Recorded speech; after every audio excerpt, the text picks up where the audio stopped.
Sawtooth Dave here. Another weekly update, whatever the hell you want to call it. On big guys right here. Come on, show your face. Show your face. There's Wetz for those who wanted to see him last time. So not a hell of a lot going on again this week, guys. Like, I guess I've told a couple people in the community, so I guess I'll go ahead and let everybody know what the hell the worst story thing is. So everybody knows me on this as a machinist. I think some of you know, some of you don't know that my wife and I also own a business. We've been trying to build that business for the better part of 6 years, actually a little over 6 years now, and it's at a point now where it kind of requires me to go full time. So I'm now part-time machinist, full-time business owner. That's kind of how it goes. So life's kind of strange at times, especially when you get middle-aged. You kind of look back and it's just like life made sense a lot more. You just hit the camera, dude. Life made sense a whole lot more when I was younger. I don't know why, but I got less figured out, not more. Maybe that's how everybody is. I don't know. All right, so knife projects in the week. Why don't you sit down, dude? Hey, I'm gonna flip this knife out. I don't want to hit you with it, right? Sorry, hang on 1 second. Lay down. Lay down. Good dog. Good boy. All right, anyhow, so I just want to share some knife projects, I guess, and maybe like a little bit of how-tos, because a couple people asked me a couple things. So let's go back to the sawtooths for a minute. I showed this one the other day. By the way, Steve, if you want to see one of these, let me know, bro. This one is a little messed up right here where I had to stone it to get some of that, when I acid etched it, I'll get it right here in a second. Some of that came back into the detent track and or the ball, detent ball track and washer surface, so I just stoned it to make it good. But that's pretty much it. What it looks like stonewash wise. My buddy Aaron was asking me about stonewashing. And acid stonewashing is really like a very minimal amount of stonewashing compared to like a regular stonewash on the blade. But he's thinking about refinishing his all stonewash tie sawtooth. This one, Steve, and then I got a couple more I'll show you. Well, hell, I'll show you right now. This is the second one I did. And so you can see it's a little bit darker. And stonewash is just a little bit different on this one than it was the other one. Now, granted, these are two different steels. This one is the one of only, I think it's the only one I do have that's in, and then 20 CV.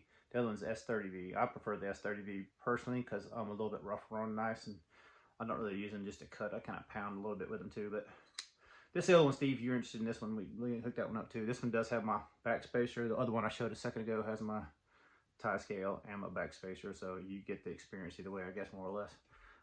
But anyway, sorry about that, y'all. The thing I discovered this week is how to smooth the knife up a little bit better than, you know, everybody takes stuff up and polishes it up, Dremel or whatever else. Like, I've seen it help actions, but not like night and day difference. Like, and that's relative to what you think is relative to action, you know? All right, so anyway, I've showed this knife before in the past. This is the Benchmade Skirmish. It used to be like super hard opening and like just, it almost felt like it had like a bond in it. Excuse me. But what I did this time to smooth this action up, what I thought about trying anyhow, so I did it and it seemed to work great. I'm gonna try it out actually probably on both those sawtooths next. I used aluminum oxide lapping compound. And this is the industrial stuff, so we have a lapping machine at work, so we do shit like that occasionally, like not very often, but it's good shit. It's not like the cheap shit you can buy at like Harbor Freight or something. But I'm just gonna show you real quick. See how buttery that is? Like, I know it's hard to tell in videos, but this is phosphor bronze, man. And that screw is tight. I mean, it's not hellaciously tight, but it's how you tune a phosphor bronze. And it action is butter, man. I mean, this thing is money. It really went from a really binding one hand or two hand opening knife to one hand pretty much easy. It's crazy how much difference it made and how much better I like the knife now. Once again, this is a pretty thin, older Benchmade. If you guys never seen frame lock Benchmade, I don't think they've made those in years. And like, as a frame lock super enthusiast and slab side super enthusiast, I prefer this over a contoured handle any day of the week. Any day. I'm, you know, like, sure you guys watch popular video reviewers or not video. What the fuck am I talking about? Knife reviewers videos. And, you know, some people don't like slab sides anymore. I'm all about slab sides, but I'm old. Go figure, right? All right, whatever. Also thinking about trying to do it on the 24. Now this thing, the washers, the phosphor bronze washers I made for this one actually work pretty good, but it doesn't have a, it's not that like loosey-goosey feel. It's definitely more of a tight phosphor bronze feel. It's a good work knife feel. So I don't know that I'd want to mess with it, but I might try it just to say I did. The other one I'm thinking about trying on is the Spartan Harsey. Still love this knife. But you know, action's kind of basically on par with that 24. Like it's good for work knife. It's not like a knife you're gonna sit there and play with all day long. Well, normal people wouldn't. I might, but who the hell has said I was ever normal? Oh, another quick thing. I'm all over the place. Sorry, guys. I'm gonna try to get through this one quick, like I did last week, because it seems like y'all liked it better quicker. I know I can bullshit for 30 minutes.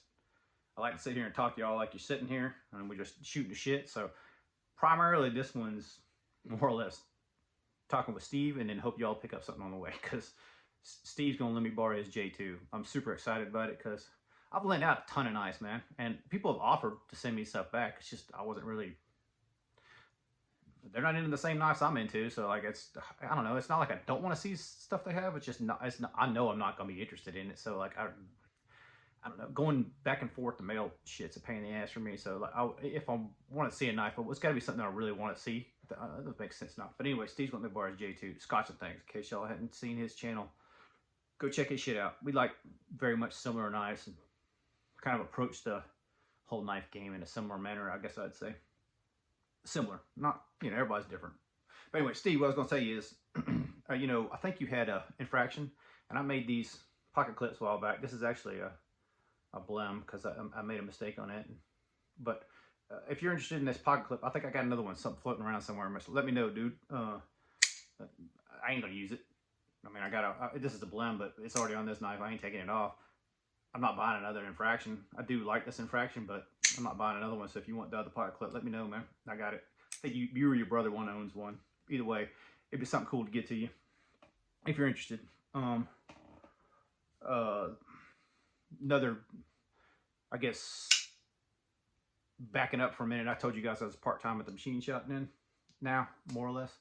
And the hours kind of vary because it depends on what the workload is for the business. So basically, if we have something in the morning, I got to do morning employment, and then I can go to work, and then I leave the machine shop and go back to work, and usually work into the evenings. So you know, you other guys have YouTubes, lives, all that stuff. Like I like to pop in and see videos and be involved in lives, but a lot of times, especially like Shane Pocket Knife Reviews, like every time we talk, it's like I got like 3-4 sentences in, I gotta go. So I gotta pack up all the stuff and we're going. And then an hour or two later, I might throw him a sentence, you know? So it's like very stop-starty kind of conversations. I know y'all don't like that shit, but I do the best I can. But that's why it's that way. Because it's like I literally have, you know, a minute while my wife's talking to a doctor or whatever, and I can get on my phone and basically just wait for her, kill a little bit of time for a second, and then I gotta pack everything up and let's go again. But if I do get time to actually make something at the machine shop, which probably ain't gonna happen anytime soon, the shop's picking up a little bit as far as production goes, and also the time when I used to do that stuff was more in the evenings and when less people are around, kind of thing. Because open spindles with government projects happening during the day usually is, hey, why can't we do this instead, versus nighttime where nobody gives a fuck. It's just the nature of the beast. I mean, they know I'm doing it, but it's still the nature of the beast. But anywho, rambling motherfucker, I swear. I wonder about myself sometimes. I said it was gonna be short, didn't I?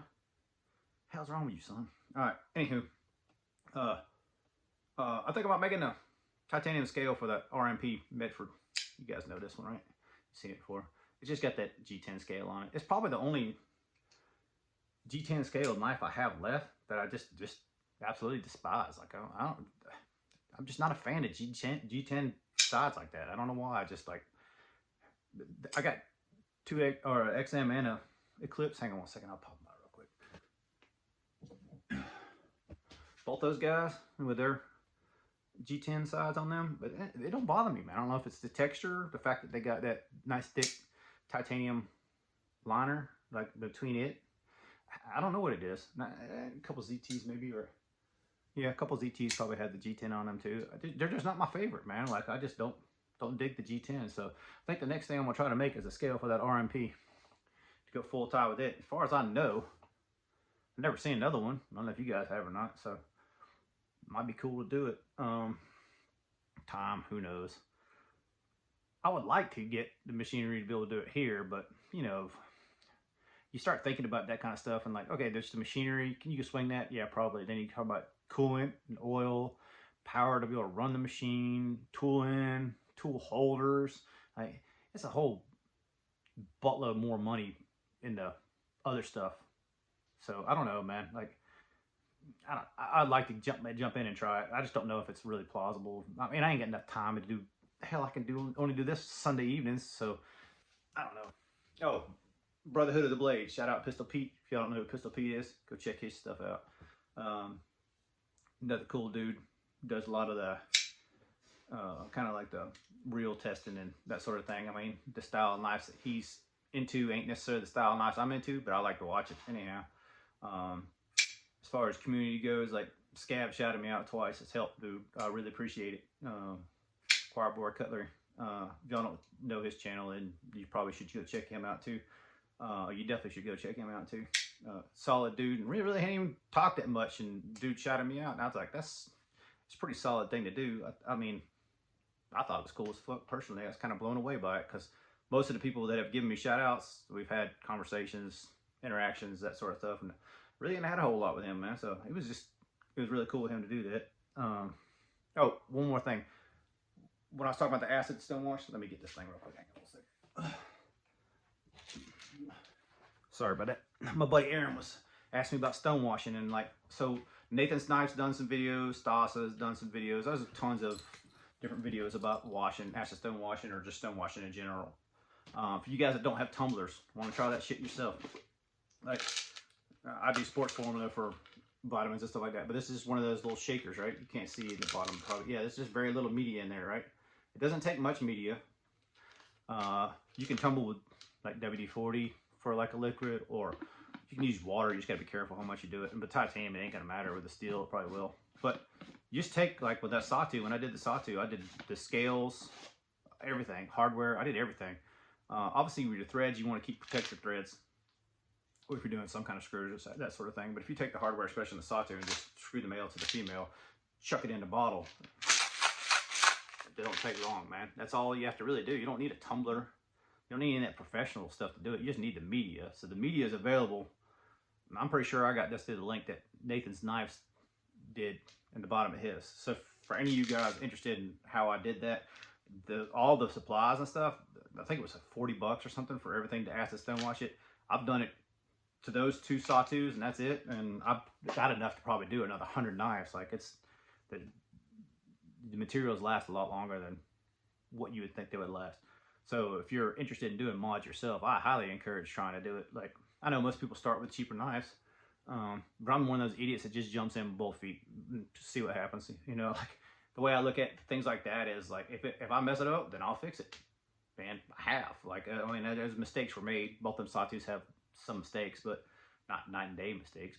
So it is what it is, right? I'm just kind of bullshitting at this point, man. I want to encourage all you guys that hadn't done videos, that want to do videos. Like, jump on. I'm just a dude. I might come from it from a different point of view than you guys might, but I'm just a dude, you know. So let's see what you got. Show me something else that I ain't seen for a minute, you know. Matter of fact, I got one question, because I was talking to my buddy Aaron, and we're talking about gunner grip, Strider, SMF. So this is Chevron, but you know, the scales, they call them different things.